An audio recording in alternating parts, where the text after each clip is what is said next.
Howdy, farm friends. Hey. Thank y'all for sticking with us while we struggled through some technical difficulties. But I think we finally got it going on Yes, y'all Facebook comment. and YouTube at the same time. Comment it and let us know if you can hear us okay. We almost didn't make it onto YouTube. We're almost just on Facebook. But we haven't done a live in a while, so we wanted to make sure that we were streaming to both of our accounts. That's right. And we want to make sure that we can talk to everybody. Anyway, so we have had kind of a crazy week. 2 right? weeks, 3 Yeah. weeks. It's really been about 3 weeks, y'all. We were very, very blessed and fortunate to get to go on an amazing week-long family vacation last week.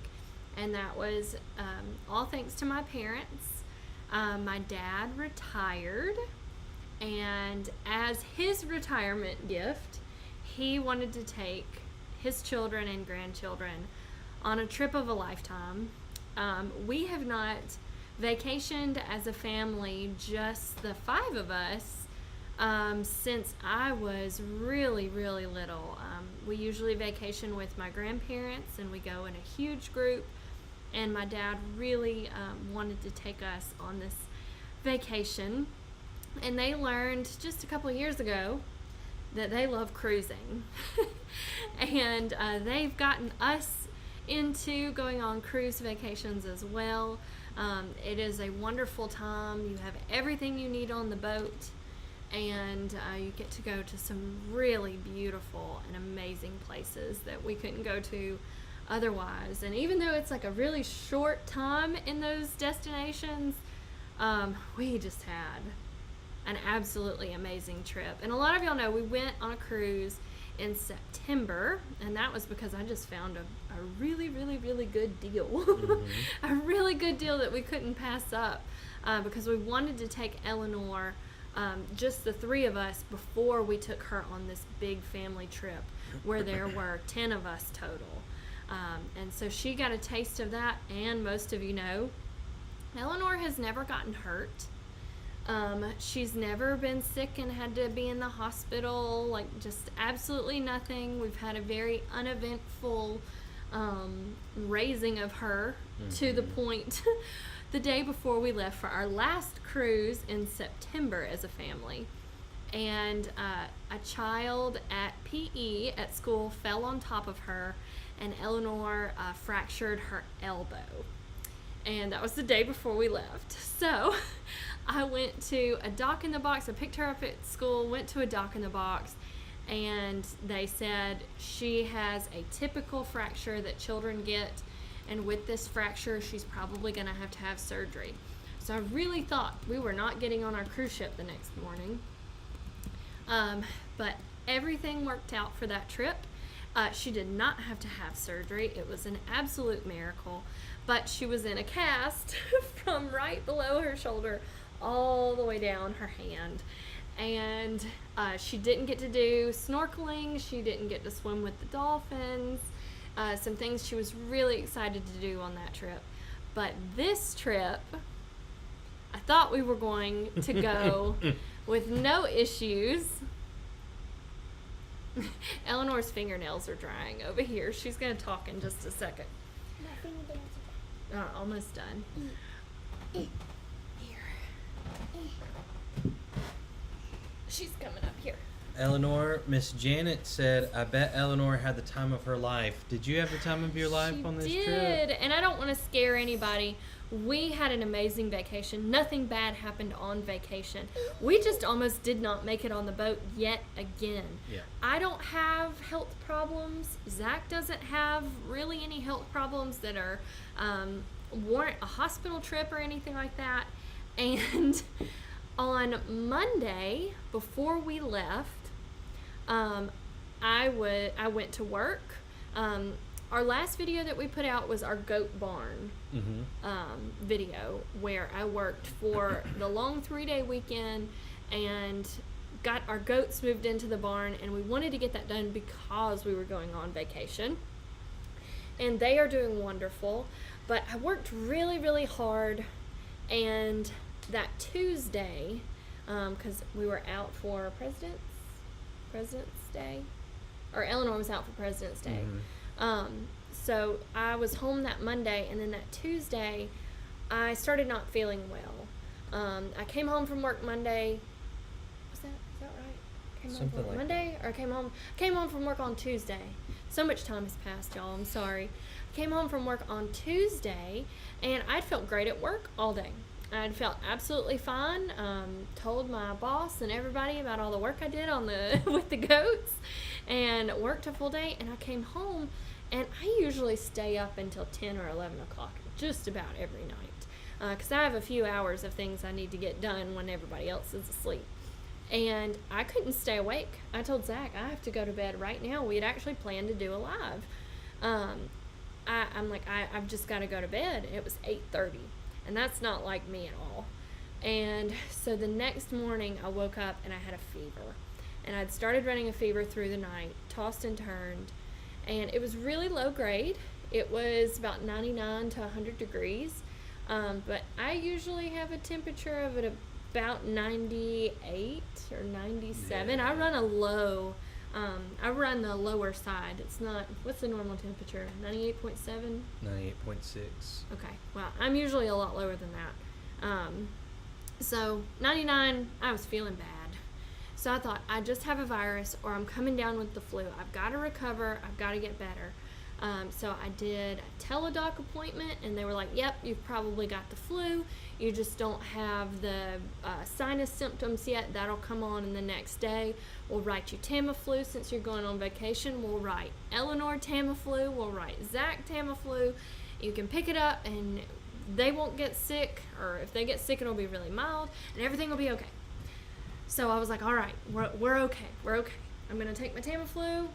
All is going to be well. Well, Wednesday goes by, and I had to stay on top of taking fever reducers, or I felt really, really bad. Thursday comes, still on the fever reducers. Thursday night, I don't take any fever reducers. And the next morning, it's Friday, I'm like, okay, I'm feeling better. Everything is good, but I had no appetite all week. Every time I ate something, my stomach was telling me, quit eating. You don't need to eat anything. There was a lot of pressure and a lot of cramping. And I thought, well, do I have the big C word and I just have no sinus symptoms? I take a COVID test. It's negative. Don't have COVID. And we're leaving on Sunday for New Orleans, and I needed to pack. And I still didn't feel like packing. I still didn't feel like doing anything. Zach took care of everything during that time. So Friday comes around, and I start the fever again. And I was really upset that I was starting a fever again. I'm like, I can't go into the weekend feeling bad. And so I take fever reducers, and I tell myself I'm okay. I feel better. I ate a full meal that day. I'm going to be all right. I got a lot of packing done. And then Saturday morning, I was fine until about 10 o'clock. And my fever spiked up to 101. And I was like, something's absolutely not right. Something's not okay. I did the whole thing where you call your mother. And I'm going on this trip with her, so I tried not to worry everybody. And I get on the phone with her, and I just immediately break down. Whatever was going on with me was making me really emotional. And she said, you need to go on to the doctor. So I go on to the same doctor where I took Eleanor when she broke her arm. Tell them, hey, look, I'm back again the day before I'm leaving on vacation again. And here's everything that's going wrong with me. So they throw the kitchen sink at me. They did every test they could. They did blood work. They did some cultures. And they were like, well, we think we know what it is. It could be a really bad UTI, and you're not having any other symptoms. You're just having stomach cramps. And I'm like, I don't feel like that's what it is, but okay. I was terrified that they were going to tell me that my appendix was about to rupture and that I was going to need emergency surgery. That's where I was afraid we were headed. So after about 4 hours of tests and everything at the Doc in the Box doctor, she tells me, well, all of your counts look good, your white counts look good, everything in your blood looks fine. Your liver enzymes are just slightly high, but that's probably because you haven't eaten a ton and because you've been taking medicine that you've had to take. I'm going to send you for a CT scan. And I'm like, okay, CT scan, not a big deal. I've had one done before. I was much younger when I had it done. And then they hand me, show that picture, that one. Then they hand me the dreaded barium drink. I don't know why it's sized that way. They handed me the dye that you have to drink when you're going to have the CT scan with it run through you. And because I was having these stomach pains and stomach problems. And so I started on that. And I've eaten all of 2 crackers and avocado toast in like 4 days. And I tried to stay on top of drinking water, but it was like I could never get enough. I could not get enough water in me. And I go for the CT scan, and where they send me for the CT scan is our hospital in Tuscaloosa, which is known for being one of the worst emergency rooms to go to, and I had to go through the emergency room the day before we're leaving on this trip. And it was a very humbling experience and a very upsetting experience, and I was very thankful and blessed that all I was there for was stomach pain. There were 2 stabbing victims in the emergency room, and it was, like I said, a very, very, very humbling experience. And there was not a lot of compassion going on in there either. So that was difficult. But they got me in about an hour of sitting in the emergency room, drinking my dye drink. They got me up to a CT scan. And the CT people were just absolutely amazing, the radiology ladies. And I was so dehydrated because I've been in doctor's offices all day and not had, my constant water intake. And they told me not to drink anything because, if I had to have something done, I didn't want to have to wait even longer. So all I'd had was that lovely barium berry flavored milkshake dye drink. And somebody said, oh no, DCH can be the worst when you're sick. Yep, that's Therese, just across way over here. Oh, yes, it was not fun, Therese. But they took good care of me. They took good care of me. But they couldn't find a vein to give me my intravenous dye that needed to go through me to make sure I didn't have any blood clots or anything. They really, really took care of me, threw the kitchen sink at me, made sure that I wasn't going to end up in a hospital in Mexico, because that's what I kept saying. I'm like, I'm going to Honduras and I'm going to Mexico, and I don't want to, I'm going to stay home if there's any chance that there's something wrong with me that may need hospital care while I'm gone. And I had to have after like 4 sticks of them not finding any veins that they could put an IV in, they had to call what they called the SWAT guy. And I'm just laying there on the table like, I don't know what the SWAT guy is, but he's going to get an IV in me. And it turned out it was like an ultrasound machine that also inserted an IV. And he got it absolutely no problem. I thanked him profusely because it meant that they could run the dye through me and put me in the machine and check me out. And it was like 7 o'clock, 6 o'clock. It was about 6 o'clock Saturday. And I come out of the CT machine and they're like, okay, the doctor will call you in about an hour. You can go home. And I'm like, I'm leaving in the morning. I'm leaving in the morning and I can't eat food and I'm dehydrated, and like, y'all are just like, okay, go home, the doctor's gonna call you. And I'm like, okay. So I made it to the car and the doctor calls me and the doctor says, look, your intestines are swollen, your colon is very swollen, and what we think it is, because nothing came up in your blood, nothing came up in the other cultures, is that you had a virus earlier in the week and you have colitis, which if you Google colitis, you're going to get a bunch of scary things, and mine was not the scary one. Don't have the scary contagious colitis that comes from a specific bacteria. I just had an inflamed gut, and I was so relieved. absolutely so relieved that that's all that it was. And so at the Doc in the Box, they'd gone ahead and given me a Rocephin shot, an antibiotic shot, and they loaded me up on 2 very powerful antibiotics to try to kill this overgrowth of bad bacteria in my gut that was causing such inflammation. And very seriously, for the first 3 or 4 days of the trip, I lost a good bit of weight with not eating, but my stomach was huge. I looked like I was like 7 months pregnant, like a swollen gut, and it was not comfortable. It didn't feel good. Eleanor took really good care of me, but we made it on the boat.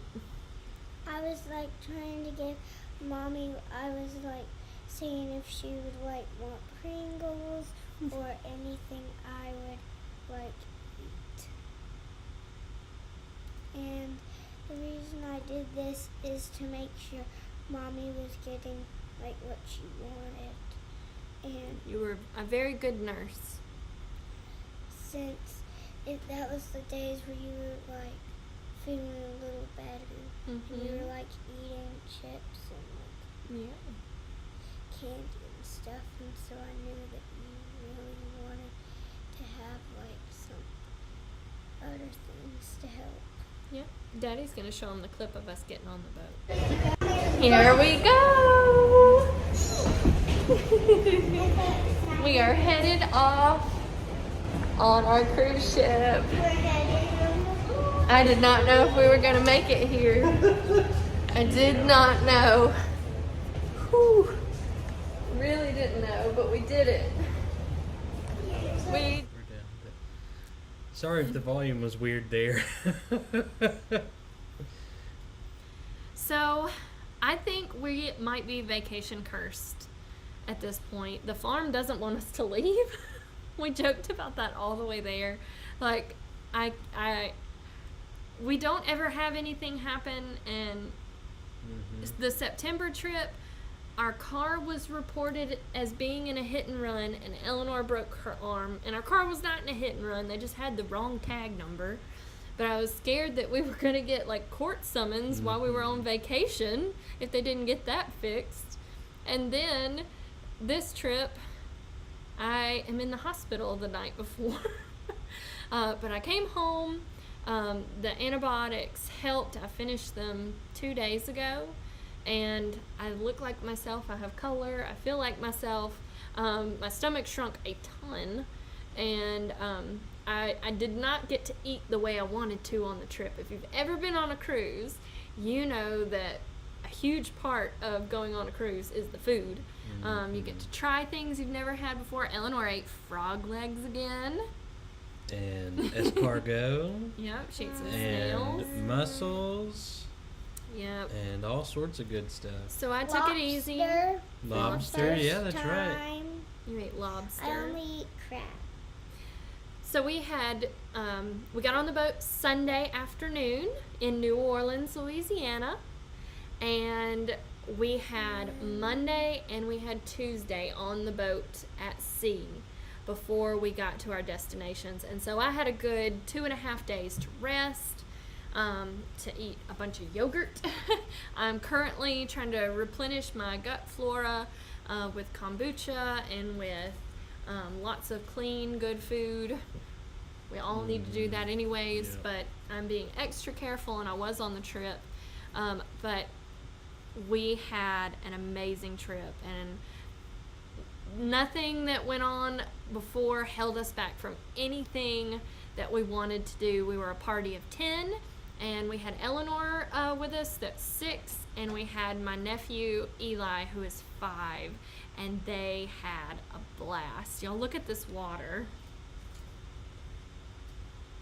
Yeah, it was awesome out there. This is probably from the first day at sea or something like that. If you can see anything pop up, Oh, it's yeah. flying fish. That was the first day at sea. We saw flying fish out the window, and that was a lot of fun. First time Eleanor had seen flying fish, and so Eleanor. that was fun. And she enjoyed that. It's pretty cool for that to happen just the first morning waking up on the boat. Yeah, we didn't see any last time. Yeah, or I didn't get to so- see any last time. Eleanor's into her Valentine's candy. Yeah. So our first port was Mahogany Bay, which was Island Roatan in Honduras. So we didn't go to the mainland Honduras. We went to Isla Roatan, and we went to do something that Eleanor was so excited to do. What did you get to hold? It's getting hard. Wait, We got to go. Oh, I know now. I got to hold a sloth. A sloth. Sloths and koalas are her favorite animals, like actual animals. We got to go to a sloth and monkey sanctuary. They also had macaws. It was right on the water on this beautiful island. I need to tell them Show them the something. palm trees. I was going to show 'em Eleanor with the sloth there. Shoot, here we go.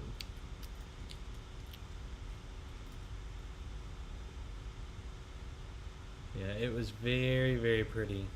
We had perfect weather. I prayed for perfect weather. After everything we went through to get there, I was like, please let the weather just be perfect. And it was. It absolutely was. You should. Ahorita yo no ando normal. Eleanor, your sloth is so pretty. What's its name? Olivia. Olivia the sloth.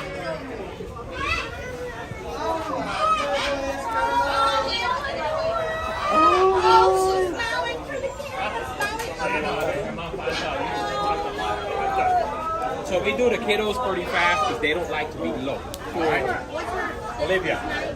Of course, we couldn't let Eleanor have all the fun, so I had to take a turn too.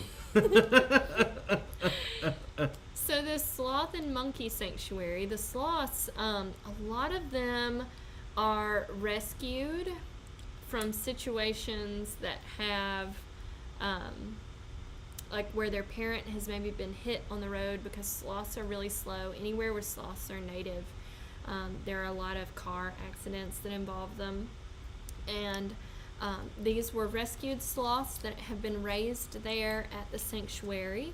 And then there were also some monkeys.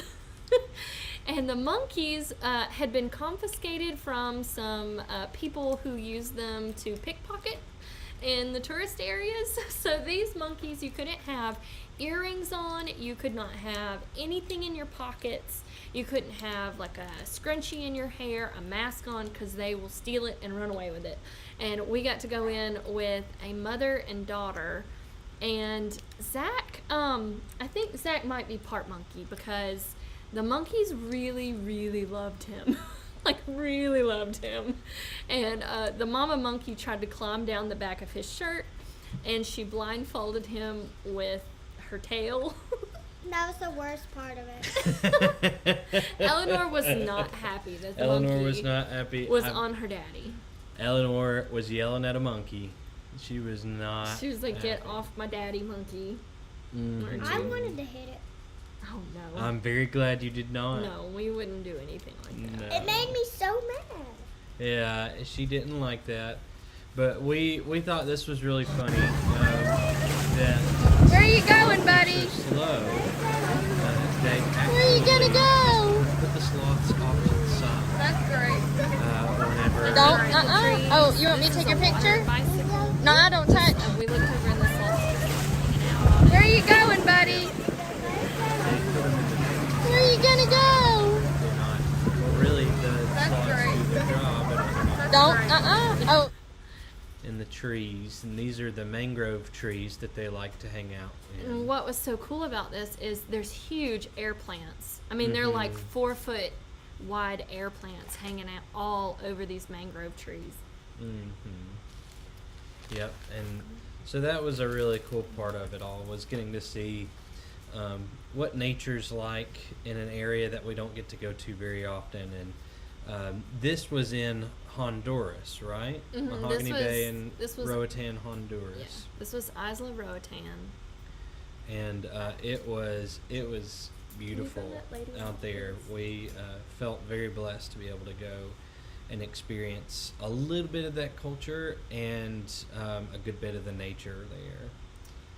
So after we left the sloth and monkey area, we headed to a place called Little French Key. And it is another island, but it is just off the coast of Isla Roatan in Honduras. And it was the most beautiful place I have ever seen. I have never seen anywhere like it. It was absolutely gorgeous.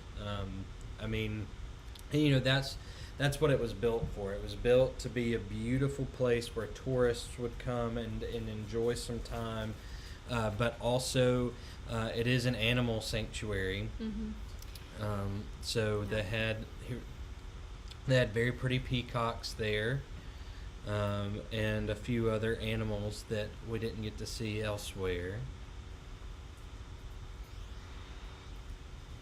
Yeah, when we pulled up, it was just immediately gorgeous peacocks and chickens and pigeons and pet pigeons. It was so neat. But Isla Roatan in Little French Key is just known for their gorgeous water. And we didn't know it, but we were there in their windy season. So the water was a little bit rougher, and the water was actually not as clear as it usually is. But they do have big cats that they have rescued from the illegal trade in those areas. They had a lion, and they had a couple of tigers. And you could actually watch the tigers swim in the water. That was amazing. A wild experience. But there was something that Eleanor really wanted to do. She wanted to snorkel.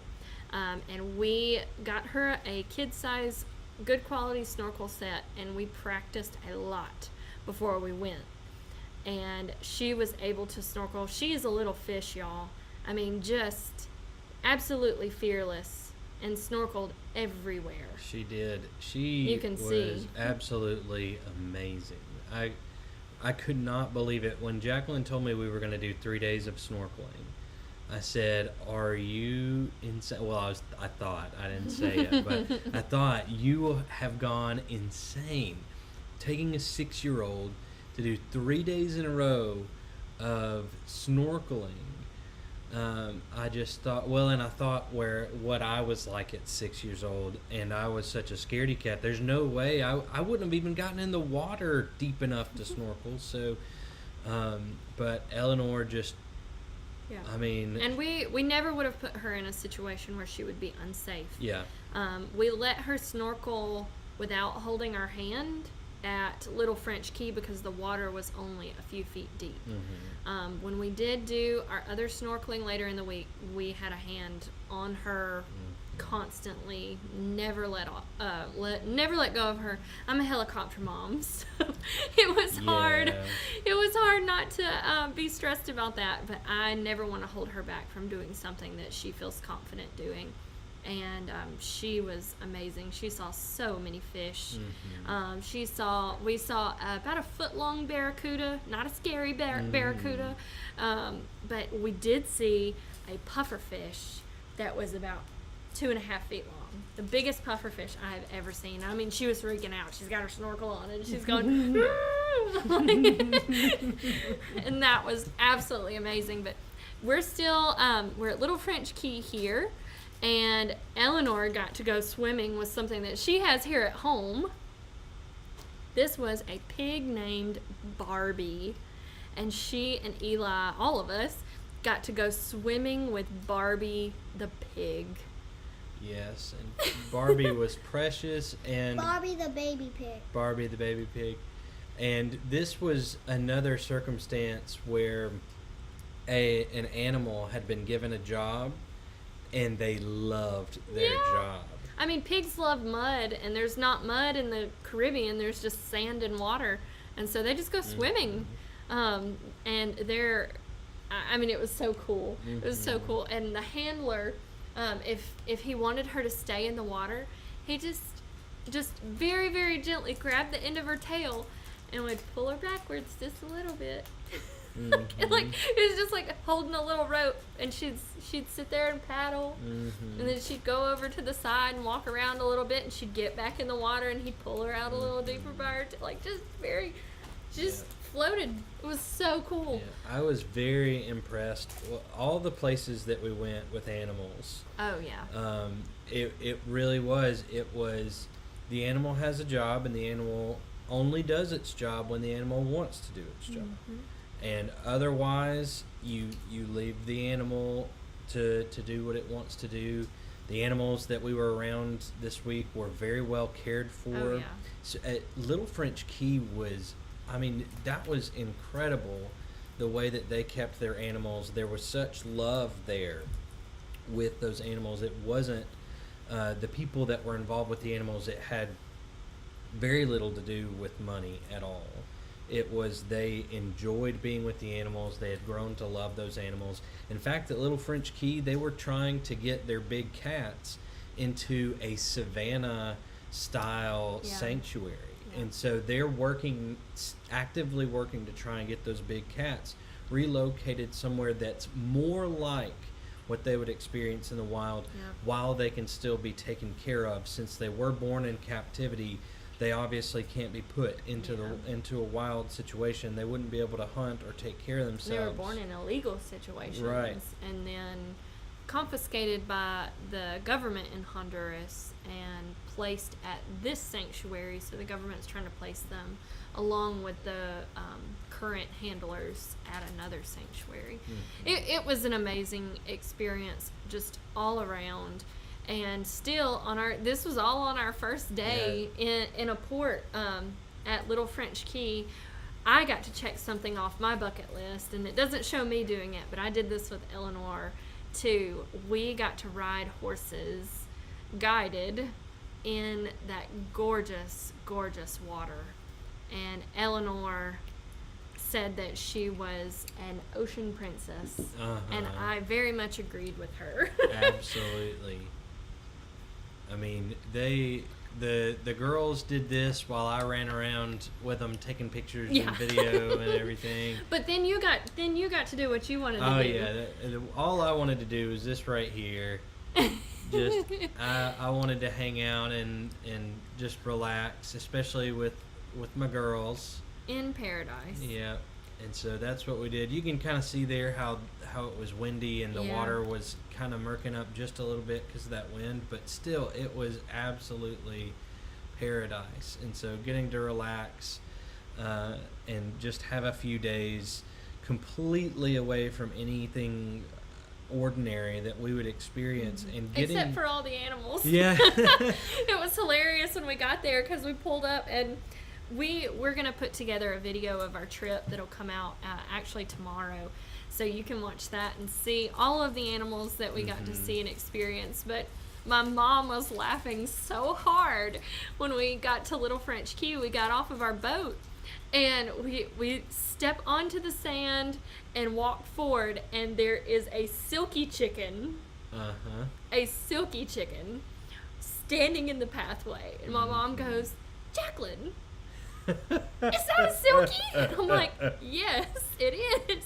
You know, it was a little mixed and that kind of thing, but it had 5 toes, and it had silky feathers and the dark skin. I'm like, it's a silky chicken. That is I'm like, here I am. And then I look to the right, and there's pigeons. There's Indian fantail pigeons, and there's blue bar pigeons. I know all of this because of Mary Carl and her educating me on pigeons. And I videoed and took pictures for her too. But I was like, I feel like we're at home. It's like home, but on an island. And it was wild. Well, and honestly, when we have visited Central America before, it's been kind of that same feeling where we feel at home. We've been on 2 mission trips to Costa Rica, and that felt very much like home, at least in the more rural mountain areas, where we were able to be with people more and enjoy those situations, and where we helped build a building for a children's home. Well, something I kept thinking of, in America, we're so westernized, and industrialized, that the homesteader way of life is, I mean, we're an extreme minority. Like, most people aren't growing their own food or trying to produce animals to supply their family with meat.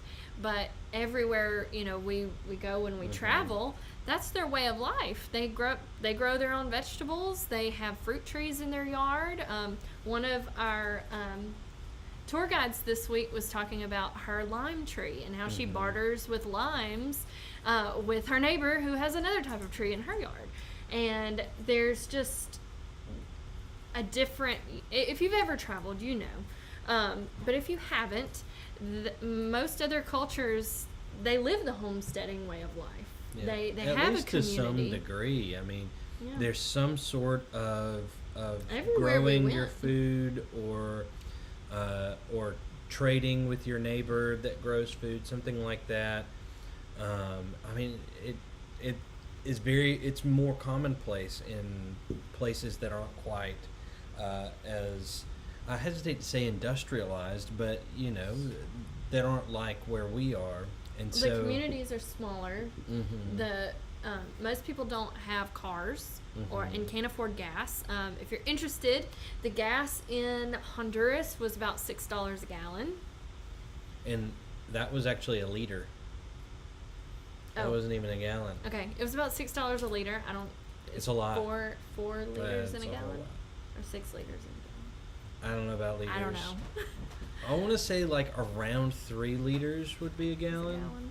We could ask anybody. I mean, Alexa. Anybody out there from other places in the world where you use the metric system, which honestly is superior. I'll just go. But ahead your circle is a lot smaller in other countries, and so you have to rely on each other a lot more. And families are bigger, and living situations are different. You know, you live with family, and so when you have those types of relationships in the home and in the immediate community, it winds up, you know, bringing you closer to your community in general, I think. And so that was great. And it felt like home because, you know, we have big families. We have big families here, and often rely on our big families and have grown up around families. So being in a similar situation was, it did feel like home. And so, like I said, we experienced that when we were in Costa Rica. Okay, let's see here. Jody in Australia says that gas is about $1.90 a liter in Australia. And then Lisa says 3.785 liters in a gallon. So yeah, almost 4 liters in a gallon. So it was expensive gas, that's for sure. Maybe they were doing gallons, but I don't think they would. But so it was very expensive there in Honduras when we were there. Teresa said, "Thanks, Google." Yeah, Teresa. We're live, so we can't Google. But so it was very much like home. Like I said, we felt like that in Costa Rica when we were there. And Honduras was similar. Everywhere where we have ever been, of course, we're tourists, but we prefer to choose places that locals go. And so Little French Key, going there, that's somewhere that the locals on Isla Rotan go and spend time. Everything was really reasonably priced for everything that we got to do. It was absolutely amazing. But all of this was my pop's treat to all of us. Yes. So we are so, so grateful. And goodness, my parents kept saying, my parents always took us to do things, but we never went out of the country or anything like that. It was actually my brother and sister's first trip out of the country. They've never been out of the country. Zach mentioned we've been on some mission trips before that have taken us to Costa Rica twice. But my parents were talking about just how much Eleanor has already gotten to do, and she's 6 years old. And I know a lot of people say this all the time, but we say it too. She's amazing. Yeah. She is such a cool kid. And visiting these places and things, she says when she grows up that she's going to work with animals. And I know a ton of kids say that, but I believe her that in some capacity she's going to do something with animals. She bounces between sea turtles and then being a marine biologist, or maybe working at Disney World Animal Kingdom, thanks to the Disney World Animal Kingdom shows that we watch.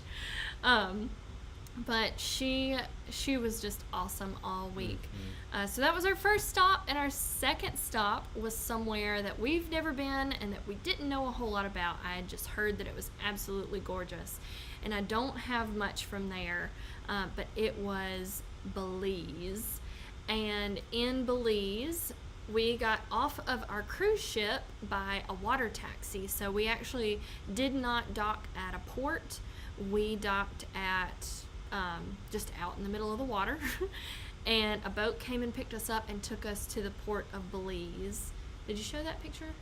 This one? Yeah. Yeah. So obviously I was sick. I was not gonna drink any alcohol, but I really, really, really wanted a drink and a coconut. And in Belize, they speak Creole, but it's not Creole like it in New Orleans. In New Orleans, it's French and English mixed together. And in Belize, it's Afrikaans and English mixed together. And it was so fun, but they said they drink coconut water. Coconut water, because of the heat, coconut water has the most electrolytes of anything that they can drink in their country. And she told me, go, if you want a drink and a coconut, just get coconut water. So that was really cool. They just chopped the coconut, and I had fresh coconut water, and they use the really young coconuts. Those have the most moisture in them still, but not a lot of coconut meat. And Eleanor really loved eating like the very tender, it's almost like jello, coconut out of the coconut meat, out of the coconut. Yeah, I think lady. Belize is probably where we spent the most time learning about the culture. Yeah, we were on a boat all day with like 8 native and Belizeans. Belizeans. I was like, it's not Belizeans. What was really cool about the culture in Belize is that it's not it's not a monoculture. It's not It's one a melting pot. Yeah, it really is a melting pot. You know, we think of America as like a cultural melting pot, but they're in Belize. If we're a melting pot, they're a mixed up pressure cooker because everybody is in this small area. I want to say that they have around 400,000 people in Belize. I think that was what they told us. That's what they said. Which, to give reference to anybody that knows anything about our area, Tuscaloosa County has just over 200,000 people. So two Tuscaloosa counties worth of people. And they said that Belize is about the size of Massachusetts, the state of Massachusetts. You can go across the entire country in a day.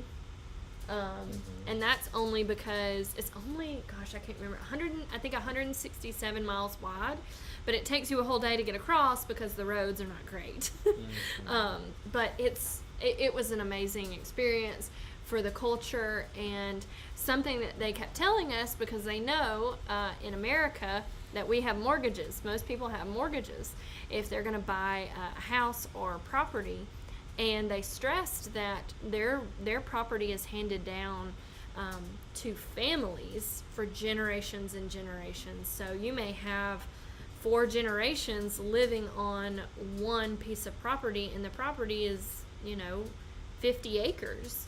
And so they're not, in houses that are really squished close together. And they said nobody really lives in town. Tourists live in town, and transplants will live in town and maybe rent, but otherwise everybody owns their own land and they own their homes, and so they don't need to have an income like what we would have, and they farm and they have animals and they don't spend a lot of money. And something neat that they told us too was, of course, any of these countries thrive off of tourism, because they're beautiful places, and if we can get there to put into their economy, it really, really helps them. And she told us, her name was Root, like Ruth, but Root in Afrikaans. And she said in their country it goes doctor, lawyer, tour guide. So tour guide is the third highest earner in their country. And they went above and beyond to make sure that we had a phenomenal, phenomenal time. And what we did there, we got on a boat and in the port of Belize, and we headed out to snorkel with sharks and rays. And Eleanor absolutely loved it. And it wasn't huge, scary sharks. It was nurse sharks. I'm going to show a clip now. Am I doing it right?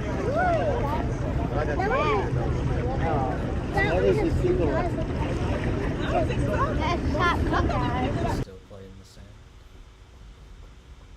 But these are nurse sharks and southern rays that we got to snorkel with.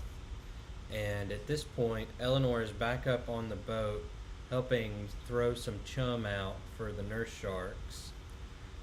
And I'm back in the water. And the stingrays. And the stingrays, Because we learned that them both, I asked, do stingrays eat the same?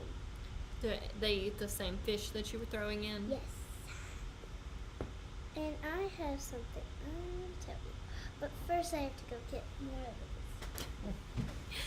So a huge part of that day was snorkeling with the sharks and rays and getting to see the Mesoamerican. Yep. What was it?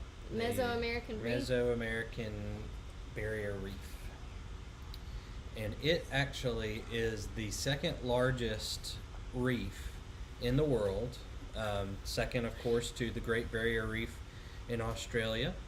And so that reef reaches from Mexico all the way down, extending well past, well into Central America. So everywhere that we snorkeled this week was part of the Mesoamerican reef.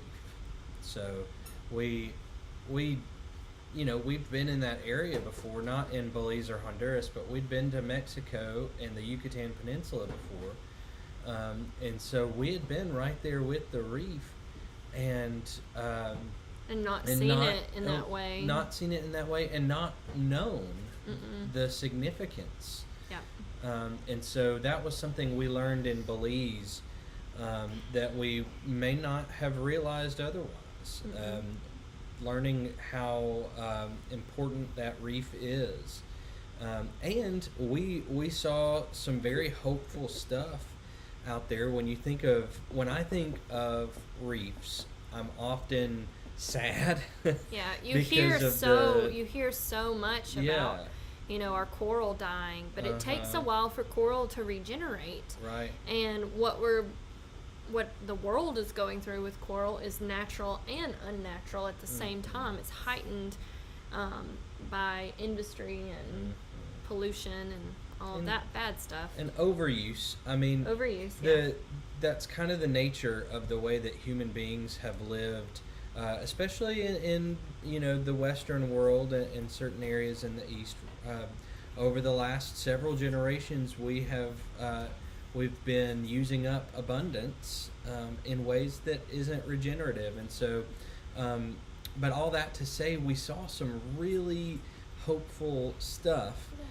We saw beautiful stuff out on the reef itself. We saw coral growing. I've never seen as much coral as I did while we were snorkeling in Belize. And then we visited a place in Cozumel, and we'll get to that in just a minute. Jacqueline wants to share a little bit about that, some pictures from that. But we went to a place that we had been before in Mexico, and there was more reef life there than what we had previously seen. There was more coral life. That's what I'm trying to get to. And so, I mean, like really bright colors. And I don't know if it was the time of year, last time was September. The time before that was January, and this was the first week of March. And so it could have been, time of year, but they also, I know that they have coral farms in the area where they're actively, trying to produce more coral and transplant it onto the reef. They stressed, we had to have reef safe sunscreen. Just everybody, they love what their country has to offer, and they want everybody to know about the beauty that's there, and they want it to be there, forever, because it is such a huge part of their culture. Lady is so sweet sitting on Zach's lap.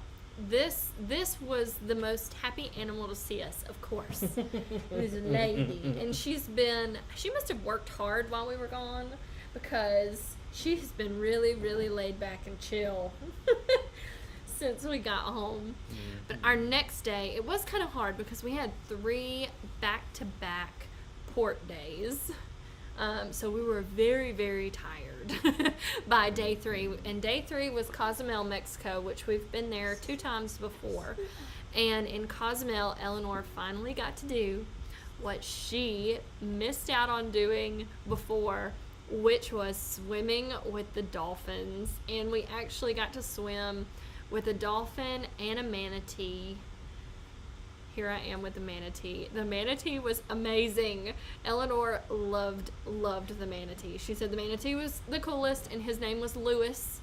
And Lewis was a rescue. His mom was hit by a boat, and so he was brought to the sanctuary there and raised. He was by himself, and manatees don't do great by themselves, and they had dolphins there already, and they thought, well, let's put Lewis with a single male dolphin and see how he does. And they became best friends. So once that was successful, they learned that they could take in other rescue manatees from the area and pair them with dolphins. And so they had, I think, 7 manatees. And we learned that manatees a single adult manatee eats 40 pounds of lettuce and 10 pounds of fruits and vegetables a day. 40 pounds. So 40 pounds of lettuce times 7 a day. I couldn't grow enough lettuce to feed one manatee. No, you couldn't. You couldn't. And they do there. They grow all of their own stuff to feed to the manatees. And then the dolphins, of course, eat fish. They don't eat any fruits and vegetables. But we did get to feed Lewis the manatee, and Eleanor got to feed the dolphin. She got kisses from the dolphin, got to touch it, and it was so cool. And algae grows on manatees as their sunscreen. And so everywhere the manatee went, the fish went too, to try to eat the algae off of the manatee. And Eleanor said, don't take away the sunscreen, he needs his sunscreen. But there in Cozumel, so the place that we went in Cozumel, for anybody that is looking to go on a vacation, was Chocanob Adventure Park. And we've been there 2 times, and we still have not done everything they have there. It is a marine life park, so it is a nature preserve for the coral and the reef life there. And then they have the dolphins and the rescue manatees, and then they have gorgeous gardens, and there's iguanas everywhere, and crocodiles, which we didn't go see the crocodiles this time either. We were so tired, we decided we would do our dolphin and manatee swim, and then we would snorkel and hang out on the beach. And the snorkeling there is absolutely awesome. This is a striped parrotfish, but we saw rainbow parrotfish. We saw so many neat fish. The next fish is a convict fish, and there's a lot of those anytime you go snorkeling, but they were coming, I took these with my phone underwater, so they were coming straight up to us. It was really, really cool. And Eleanor, of course, loved all of it. And we'll show you more in tomorrow's video. We just wanted to show you some shorter clips. But on a cruise, they have tons of stuff for kids. We just went with Carnival. We were on the Carnival Glory out of New Orleans, and they do a special Dr. Seuss show, and they do a Dr. Seuss breakfast. And I do a Dr. Seuss parade. And a Yes. parade, Eleanor said. And she got to be in the parade. But this is at the breakfast. Eleanor and Eli hanging out with Thing 1 and Thing 2. And they loved every bit of that. The food was really cool. It was all themed. And they just have tons of stuff for kids and adults all day and just about all night. Yep. Even though we went to bed early pretty much every night. Mhm. It was awesome, and we can't wait to share a little bit more of that with you. And we know we are like visiting other countries. As an American, we are in the top percent income earners in the world, the top percent of the wealth, and it's a humbling experience anytime you visit somewhere else. But it's also full of appreciation for what they have as well. And seeing the different lifestyles Yep. and what day in and day out looks like for somebody else. That's why we share on YouTube, is to give joy, but also to give others an idea of what a life like this looks like. And we made a friend, Miss Jenneth. If you happen to see this, she is from India, and she is now our friend. She took great care of us all week in the dining room on our cruise, and we love you, and you made our cruise so much better and made a lasting impact on Eleanor and Eli as well. We appreciate you. Yeah.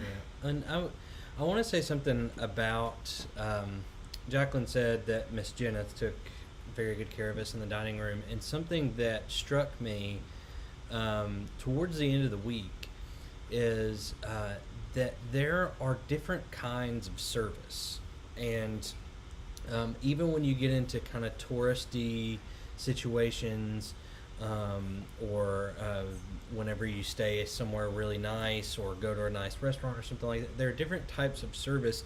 And something that I realized with the service that we received in Central America, that we've received not only as tourists, but when we've been there as on mission trips and that sort of thing as well, it's a different type of service, and it felt like it was very similar on the cruise ship.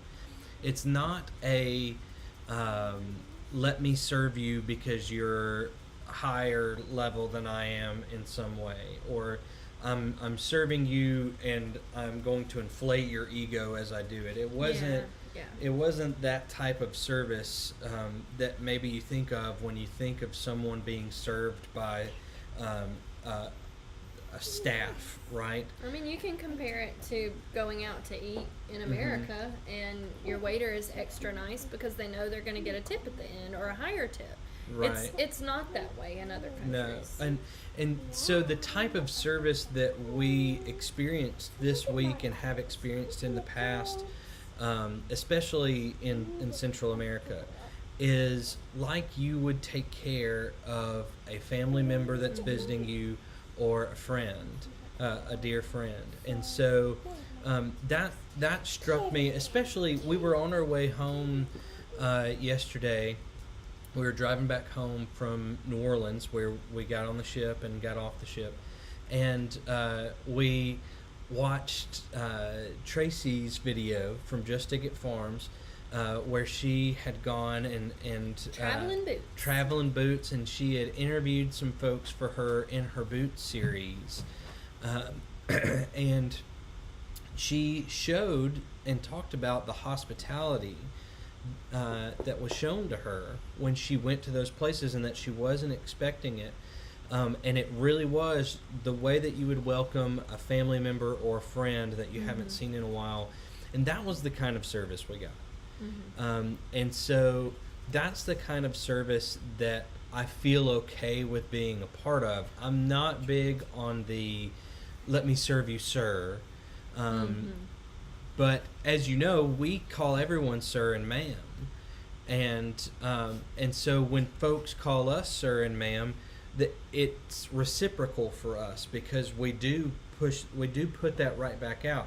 So I said Miss Jenneth because the whole week I called her Miss Jenneth and I called her ma'am, and that's a big part of who we are, is that relationship. It needs to be reciprocal for us. And so I worry sometimes, and the last time we went on a cruise I worried a little bit about it being an extravagance. And don't get me wrong, it's not tens of thousands of dollars or anything like that. But it's still a vacation in any right. sense is an extravagance. It's a luxury. It's extra. And so we are people who want to give back as much as we can.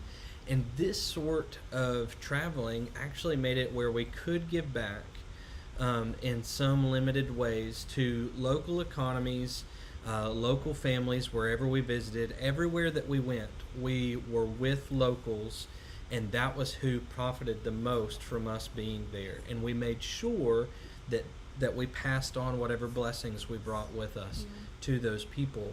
And it was the same on the ship as well. People from all over the world come there as an opportunity to not just to serve us, but to serve their families back home and to create a life for themselves. And so that made it feel that much more. So all that to say, that service of being served like a family member is something that we enjoy, and I think that makes us feel like home too, because that's the way our families are. We serve each other, and that's the way our friend groups are, and our community of faith, our church. That's the culture. That is the undertone of the culture, is serving each other like a family member. That's how you treat people, and that was the way we were treated all week, and so that made it feel like home. And it made that service element feel not yucky. It made it feel good, because we really were building relationships with people. And yes, they were getting paid to be there with us, and but it's at the expense of being away from their loved ones. Right. If you don't know how the structure works on a cruise ship, something that was stressed to us the last time was that the industry hurt a ton during COVID. Like, we were headed to get on our first cruise with Eleanor when the world shut down. And we ended up in Panama City Beach in a little condo for the week, watching the news and going in and out to the beach. Just like coming to terms with, hey, a global pandemic is starting. But that all of the people that work on those cruise ships were out of work, and all of the ports that these cruise ships go to, the ports, the people there depend on the tourists coming for their income, because there's not another industry in most places other than farming, and there's not a lot of export. So it feels big to be able to be a part of that and to see that industry start to come back.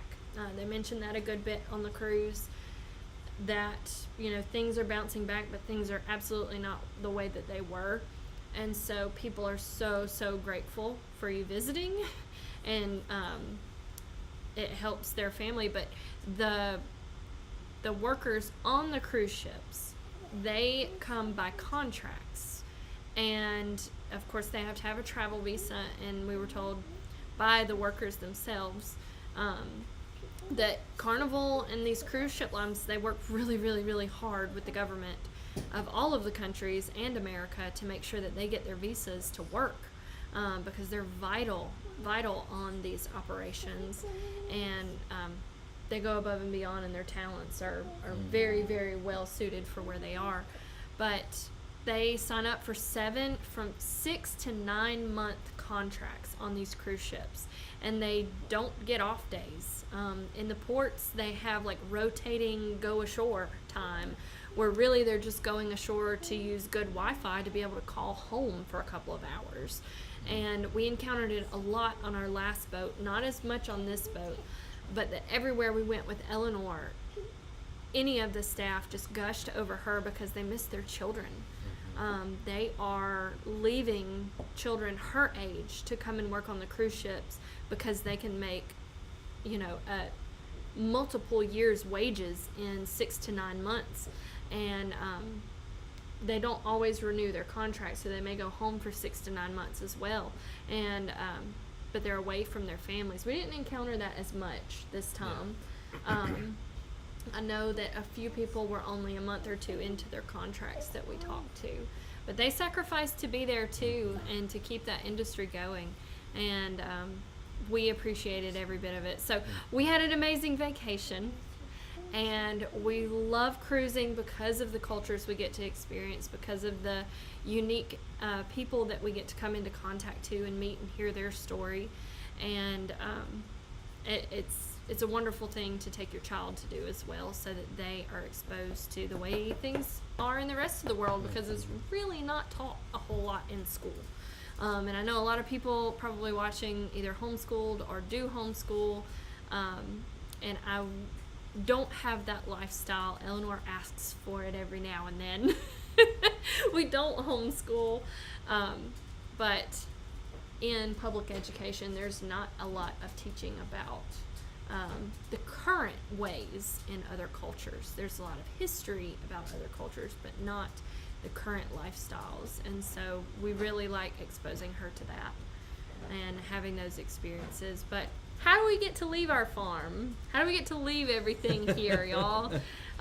We have an amazing farm sitter. And I'll also say, you'll never hear us really say much about when we're going out of town. You'll hear us say that we've come back into town. And that's just safe practices on the internet. And also to protect our farm sitter, because she's here and when we are not here, and she takes care of the farm. And she's awesome. Her name is Abby, and we appreciate her so much. And actually, the only problem, I was really worried with all of our problems getting on the boat, that there was going to be problems when we weren't at home. And she had emergency contacts. She had somebody here in town local, and of course Jason and Brooke were like, put us down and we'll come if anything happens. The only problem she had while we were gone is that the goat's auto waterer, the hose pipe that goes to that, because our whole farm is powered by hose pipes and not in-ground water yet, that's a goal, it sprung a leak, and she connected a new hose pipe and hauled water to the goats, I think about half the week. It didn't happen at the very beginning. So shout out to Abby, our amazing farm sitter, for taking care of everything. And she collected eggs all week. And y'all, do you want to hear our egg count? I would love for people to guess. Yeah, I would love for people to guess. We'll put this out there, and then we'll come back to it in a few minutes. We're going to let people guess here in the chats. Guess how many dozens, I won't even do like a number, how many dozens of eggs we came home to with being gone for 7 days straight. Yeah, 7 days straight. 7 days of eggs from Head Family Farm. Yeah. How many dozens of eggs do you think we had when we came home? And it's not even peak laying time just yet. No. But yeah, put in the chat. Let us know how many dozens of eggs you think were laid and collected. If somebody gets it exactly right and wants it, we will send you some farm stickers. Oh yeah. Yeah.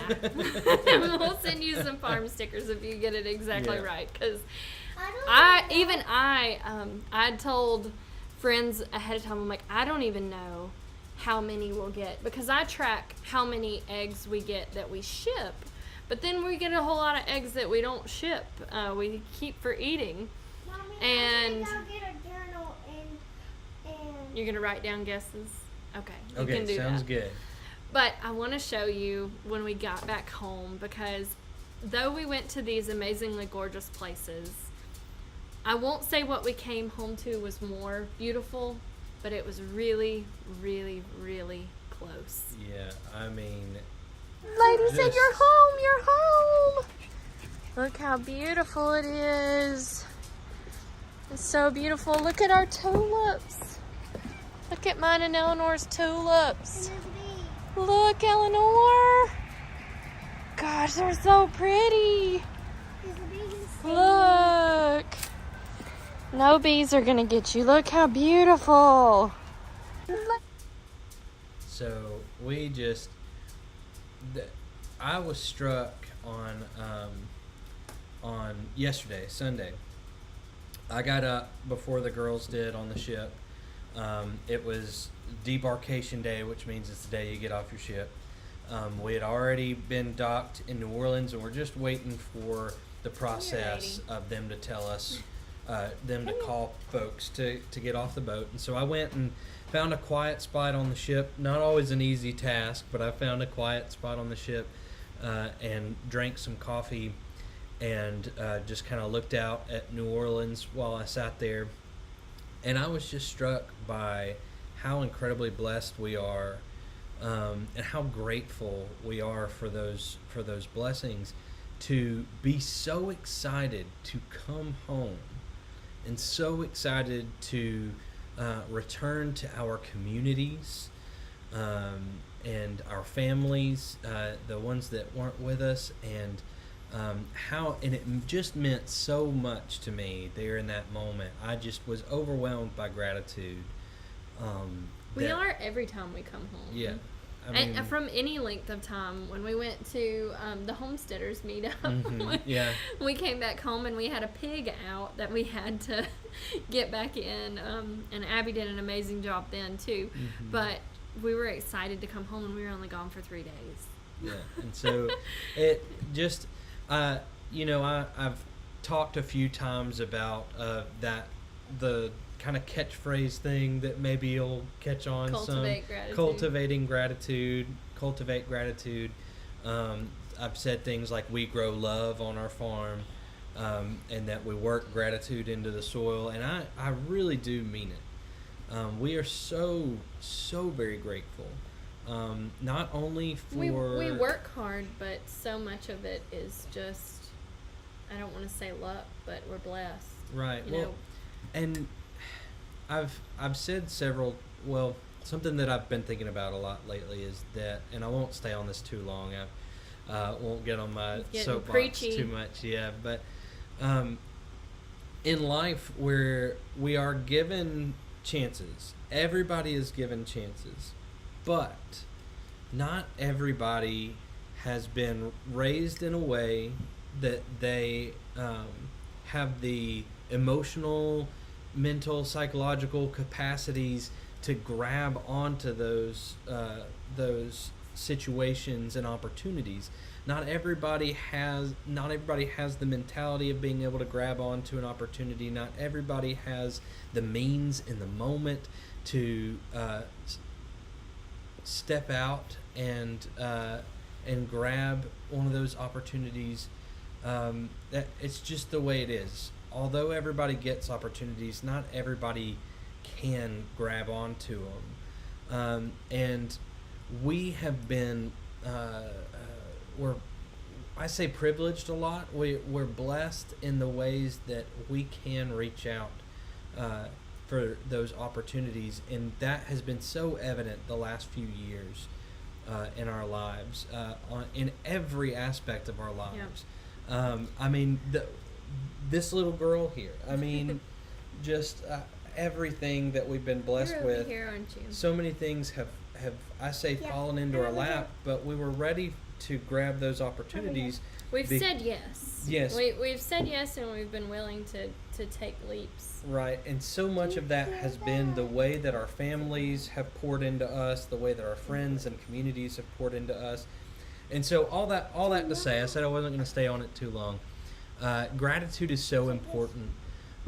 It's a huge part of being happy, feeling joy, and experiencing what is good in the world. So I would highly suggest to anybody that's listening right now, find a way to practice some gratitude. Kathy says that gratitude is something she practices.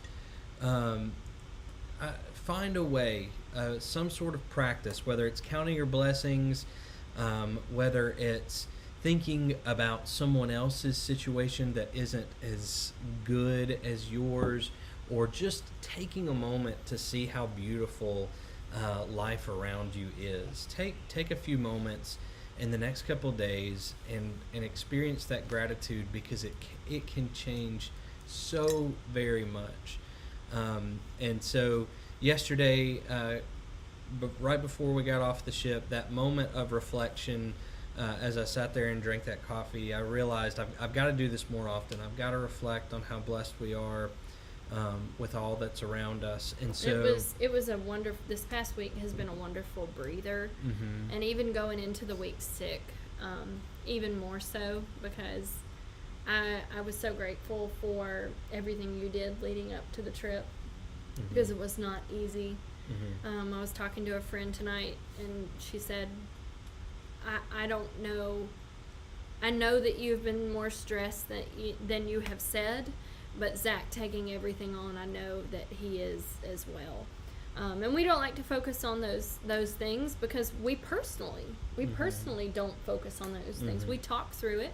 We talk about those things and make sure that Eleanor knows and understands. Mommy, do we have any guesses? In just a second. But Because there's guesses right there. I know she's excited about y'all guessing how many dozens of eggs there have been. 'Cause Nobody has guessed exactly right. 'Cause Mommy Nobody just has guessed told me exactly how right much, yet. And it's on my paper, so I'm not going to Yeah. tell you all my paper. But we have been full of gratitude this last week, and we are anytime we get to leave the farm. And we make sure that we have systems in place that do allow us to leave. We don't want to be in a situation where we can't go and experience other things other than what we have here. We want to be able to go and take Eleanor. If we didn't have her, we probably wouldn't worry about it very much, but I want to make sure that she experiences lots of different things, because that'll help her make decisions on what she wants to do. We're still figuring out what we want to do. We get asked a lot, are you gonna stay living where you're living, or why are you getting goats? Why do you have so many chickens? Why do you have pigeons? And why are you taking on more? Why are it's you a taking good question. on more? Why do you go to work? Why do you go to work during the day? Why do you have a day job and then you create more work for yourself when you come home? How do you have the energy to do that? And all I can say is because we want to. And I say that a lot in our videos. It's because we want to. And my dad told me on this trip, honey, you need to slow down some. And I know some of you would probably tell me the same thing. You need to slow down some, but I want to do things while I can, because you never know what can happen. And I know a lot of you are in situations where you physically can't do anymore, and I feel like you would probably tell me, do it while you can. And that's what I'm going to keep doing. I am going to find ways to be less stressed, because stress is a very bad thing for your body, and not a good thing for your mind either. But that's on me to figure out, though.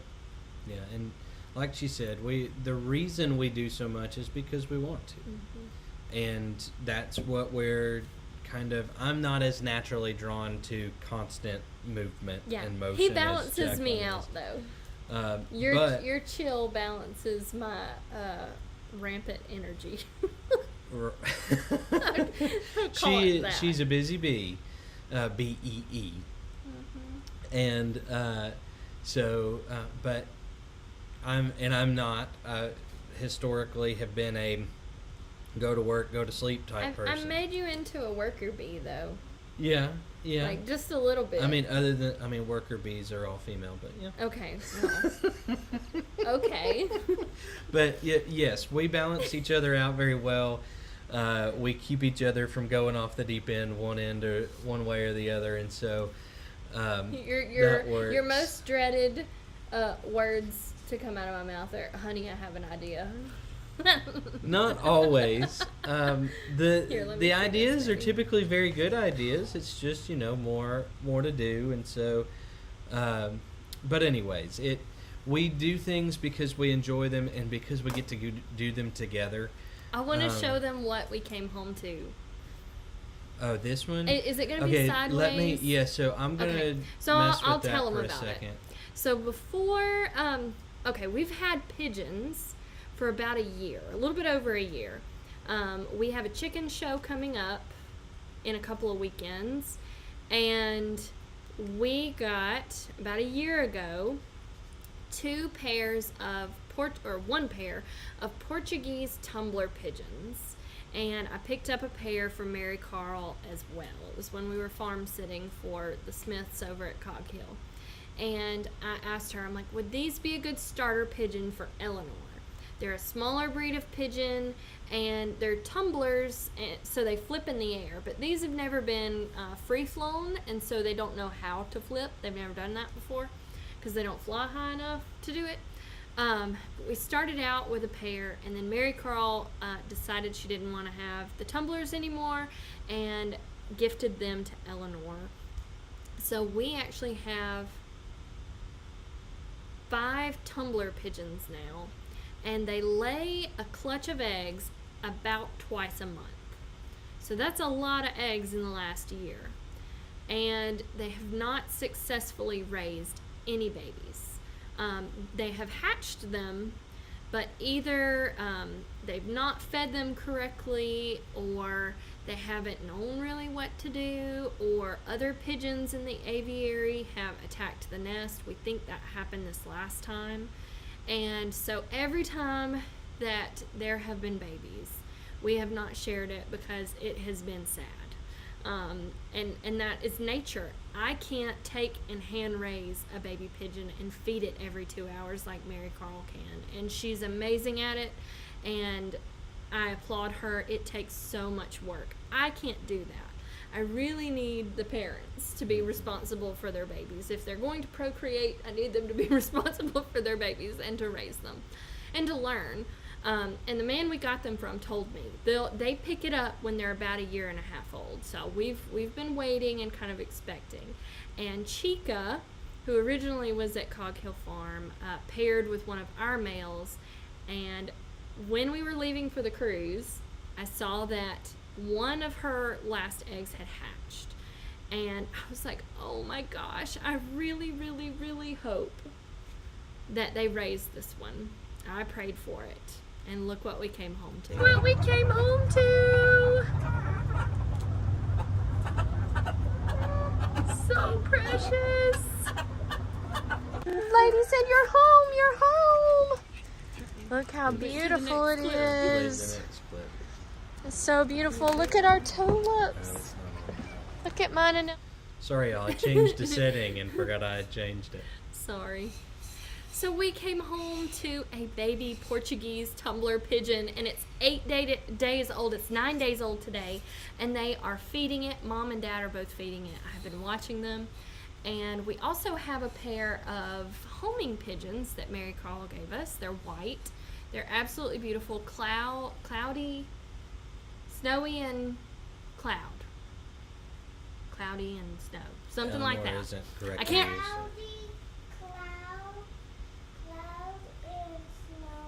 Cloud and snowy. And they're a pair, just like Mary Carl said they would be, and they have a clutch of eggs right now too. So I'm thinking that maybe there being 2 clutches in different areas. Lady is just sitting on the table. 2 clutches in different areas.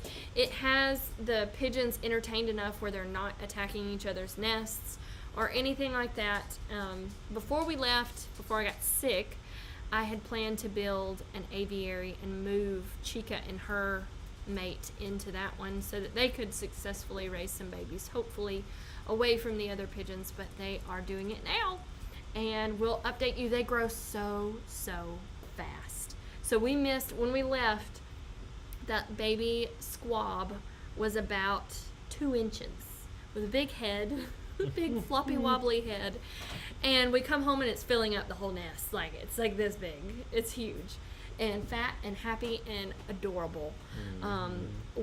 It's one of those things. They're so ugly they're cute. They really are. They're so ugly they're cute. But we can tell you now how many dozens of eggs there were, and I don't think anybody got it right. You want to write it down on the paper and we'll see who got the closest? I know who got the closest. Keep going down. I didn't see on Facebook. That one? No. It's written down already. She told me at one point, and I told you the big number. I told you how many eggs. Go to Facebook. Let me see. I don't think anybody. no, let's see. So we got. Pull it up on my phone. Some people have a lot of faith in our Yeah, I chickens. know. Well, they don't know how many chickens we have. That's fair. We are kind So- of down a little bit lower on in terms of chickens than what we have been, but So we Still. got 336 eggs, which comes out to 28 dozen. Becky, you got it right. Becky Edson, yeah. Becky Edson, you got it right. 28 dozen eggs, and that is from chickens, ducks, bantam chickens, the silkies, everybody. Which that averages 48 eggs a day. And we're not at peak production yet. I'm estimating now that we're going to be around 60 eggs a day. So if anybody is wanting to order rainbow layer eggs, our Chasing Rainbows dozens, to hatch, not to eat, but to hatch, those on our website are shipping just about same day. As long as, so I ship Tuesday, Wednesday, and Friday a lot of times. I'm comfortable shipping on Friday because they usually arrive by Monday. But those are shipping very quickly because our egg production is through the roof. The only chickens who are giving us a hard time are our Marans, and they lay those beautiful dark chocolate eggs. I've got one blown up here. They lay these gorgeous, call them chocolate eggs. They're dark brown, and they are laying so slowly. And I have an egg eater in there that I have either got to remove from the pen and put somewhere else, or I've got to get the little chicken goggles for her.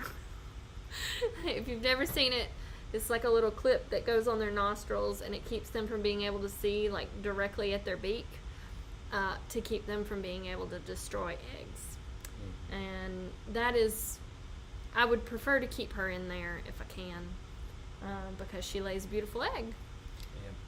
So if anybody is currently waiting on an order to be shipped out, as Yeah. long as it's not the Marans eggs, It's coming really soon. it's coming very soon.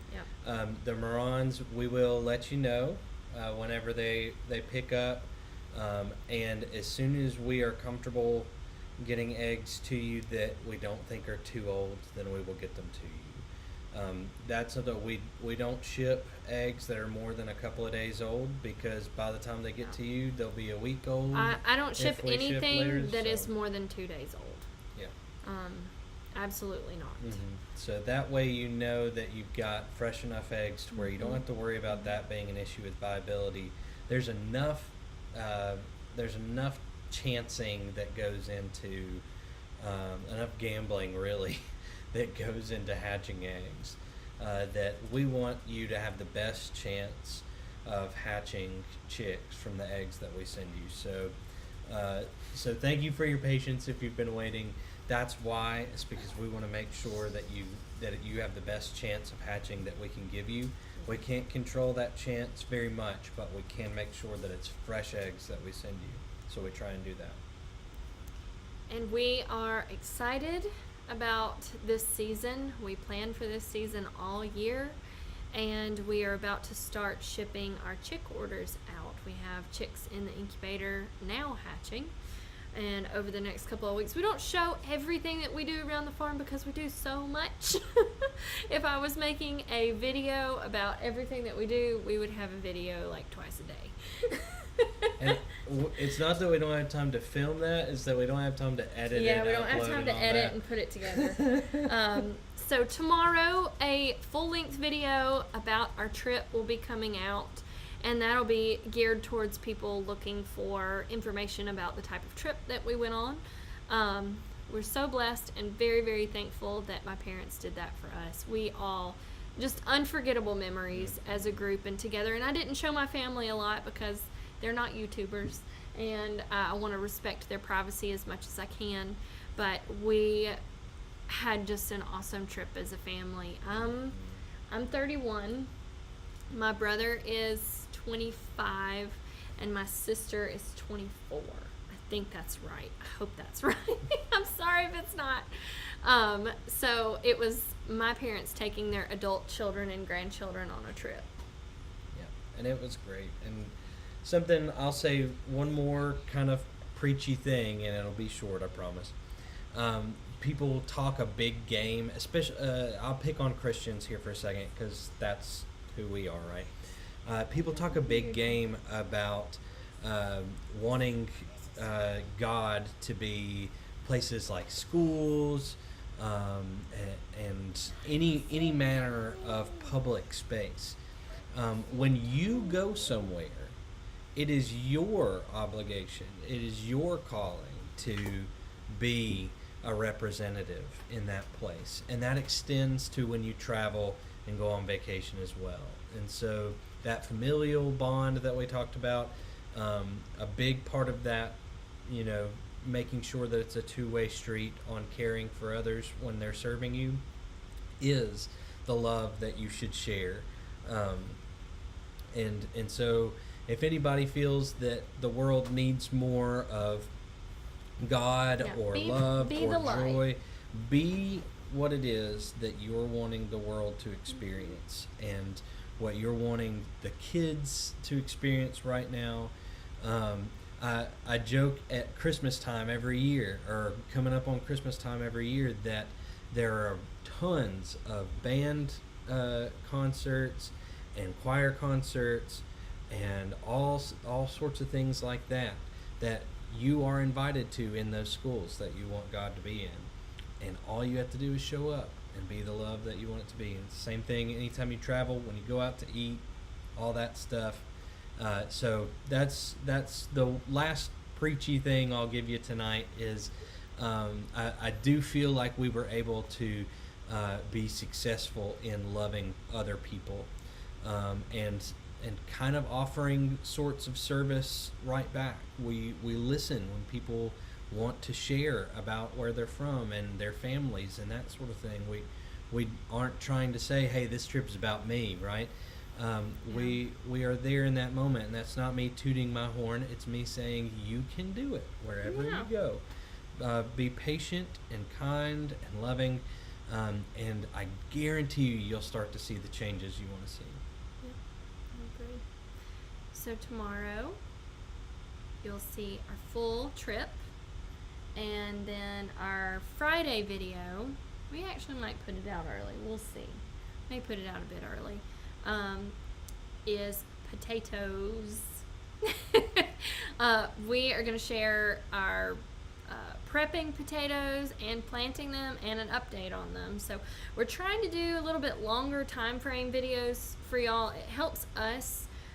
Like I said, we have so much going on. It helps us to be able to film a few videos at a time, and you get a longer time frame look at how we're doing things. Eleanor's excited about something she's drawing. But that is coming out at the end of this week, and it is work that Zach did before we left. And then we have some really cool stuff coming up. We're going to do a early spring homestead tour and show you how we're able to go out of town, how we have put systems in place, and they're really simple in a lot of ways. It's just things that we've found over the couple of years we've been doing this that allow us to get away for a little bit and feel confident that our animals are going to have everything that they need. And that does involve a farm sitter as well. But just since we went out of town and came home, everything has turned green. And our tulips, so y'all saw the clip, our tulips are blooming. And I talked to the flower truck today to find out if they're going to purchase any of our tulips. I'm hopeful, so we'll update you on that as well. And we got quail a couple of weeks ago. And we have an aviary to build for them. Just so much going on, and Zach worked on the greenhouse a lot. So we'll have an update on that very, very soon too. We just have a lot of things happening all at the same time, and we are excited and happy to be able to take y'all along for it. And I put out information today, you're gonna see it, but the second annual Alabama Homestead Alabama Homesteader YouTube meet and greet. That's what we're calling it. It's at Petals from the Past on April 22nd. It is an open to the public. I hesitate to say free because if you want to eat and stuff like that, you will have to pay for food. But it is free to come and meet all of the YouTubers that are going to be there in the lineup. Cog Hill Farm, Just Dig It Farms, us, Big Family Small Farm, Chestnut Hills Farmstead, Perry Hill Farms, A&W Mini Farm, Simply Lake and Lace, Little Cahaba Junkin, Finally Home in Bama. Finally Home in Bama, also Brown Thumb Nursery. Yep. That's their channels. Did I get everybody? I think I did a good job. I got everybody. She got everybody. It's 10 of us. It's 10 channels. And for this event, Petals wanted to keep it smaller. Last year we had YouTubers from all over the Southeast and even beyond. They wanted to keep it smaller because this is in conjunction with Antiques in the Garden. And if you have never been to Petals from the Past, it's in Jemison, Alabama, close to Clanton, right off the interstate. Very easy to find. Absolutely gorgeous place. The peach orchards are blooming. There will be peaches available across the street at the orchard over there. You can see all of their systems that they have in place for growing their fruit trees, trellising their blackberries, their blueberries. You'll be able to buy seeds, which I know I'm going to be doing. You can buy plants, and then they'll also have all of their antiques vendors there and us. And we're going to be in the same area that we were last year. And if it is a beautiful sunny day, it's going to be hot. We're going to try to make sure that our YouTubers with longer lines, like Cog Hill Farm, those lines are in the shade this time. But if you have any challenges with getting around in longer distances with walking, Petals also has golf carts that they will pick you up on and take you to the meet and greet line, the meet and greet area. So don't let something like that keep you away. We would love to meet you, love to see you, love to hang out with you for a little bit and enjoy the beautiful scenery at Petals. And we hope to see you all there. It's going to be a great event. And since we can only do 10 YouTubers this meet and greet, Tracy and Jason at Petals and Jason at Cog Hill Farm, we are planning a fall YouTuber meet and greet as well. And that is going to be open to all homesteading channels. Anyone that does gardening, animals, is in that homesteader realm.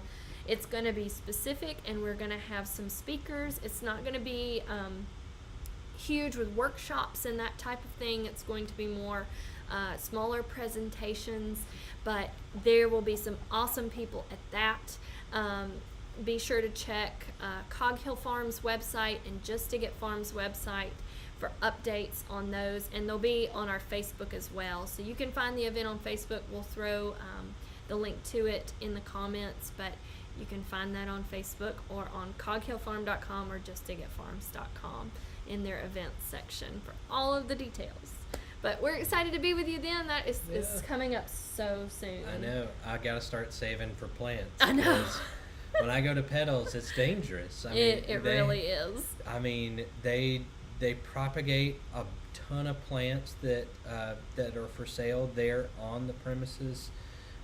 They have beautiful selections of roses, of camellias, hydrangeas, azaleas. I'm getting some more roses. And Imagine that. yeah. I need to make my list. Brown Thumb Nursery is in the comments on YouTube, and they are going to be there. They're listed as Finally Home in Bama, but they have two channels, Brown Thumb Nursery and Finally Home in Bama. And we're excited to get to be with y'all again as well. It's going to be a great day. And if it's anything like last year, it was absolutely perfect. The weather was fantastic. Gorgeous. And Petals is at the height of their spring bloom. And I say Petals, it's just Petals from the Past Nursery. Everything is in full bloom. And the peony poppies, the California poppies and the peony poppies, I cannot wait to see them. And I couldn't get seeds. They were out of the seeds already this fall when I went to get them. But it's awesome, and anybody that can't be there, the channels that are going to be there will put out videos, and you'll get to see everything. I know we will. Oh, yeah. I know we'll have videos and pictures, so we look forward to that. And thank y'all for hanging out with us. Yeah, thanks for being here. We haven't done a live in a while. We're long-winded as always. I'm sorry. We're talkers. We hope that you have a very blessed week. We'll see you tomorrow for a video of our trip, and we will see you soon. Yeah, it's good. I mean, we're getting into spring, and we're feeling the momentum going. But thank y'all so much for being here, for sticking around through those technical difficulties at the beginning of the video. And we can't wait to be with y'all at Pedals and to hang out with y'all online as always. So y'all have a good one, farm friends. Thanks so much for being here with us. Bye.